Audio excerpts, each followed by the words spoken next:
लोकशाहीचा बुलंद आवाज, रिपब्लिकन वार्ता, महाराष्ट्र। बातमी उमरखेडमधून ढाणकी येथून। यवतमाळच्या उमरखेड तालुक्यातील ढाणकी येथे विविध सामाजिक संघटनांच्या वतीने आधुनिक भारतातील महान संत, वैराग्यमूर्ती, समाजसुधारक संत गाडगेबाबा यांच्या स्मृतिदिनी त्यांना विनम्र अभिवादन करण्यात आले।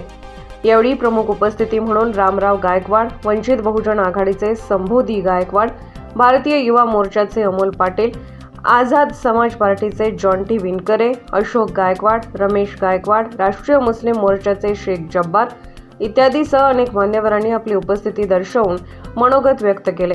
संत गाडगेबाबा हे आधुनिक भारतातील महत्त्वपूर्ण संत असून त्यांनी गावातील घाण साफ करून रात्रीच्या वेळी कीर्तन आणि प्रबोधनाच्या माध्यमातून लोकांच्या डोक्यातील अज्ञान व अंधश्रद्धा दूर केले, असे प्रतिपादन यावेळी प्रमुख वक्त्यांनी केले। कार्यक्रमाचे सूत्रसंचालन भारत मुक्ती मोर्चाचे प्रकाश कांबळे यांनी तर आभार प्रदर्शन अक्षय भगत यांनी केले।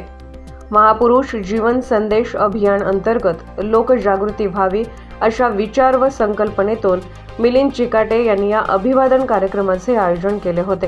यावेळी मोठ्या संख्येने ढाणकी शहरातील नागरिक उपस्थित होते। तथागत गौतम बुद्ध, भारतीय घटनेचे शिल्पकार, महामानव, विश्ववंदनीय डॉक्टर बाबासाहेब आंबेडकर आज या ठिकाणी राष्ट्रसंत तुकडोजी गाडगे महाराज यांच्या पुण्यतिथीनिमित्त आपण इथे जमलेलो आहोत।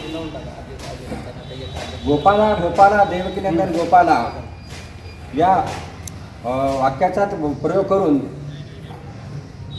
दिवसभर पूर्ण गावातली स्वच्छता साफ करून रात्री आपल्या जे विचारामध्ये परिवर्तन करण्यासाठी पाखंडवादाच्या नकारात्मक हे काढण्यासाठी त्यांनी जो प्रयत्न केला, अशा या महान विभूतीस मी प्रथम वंदन करतो।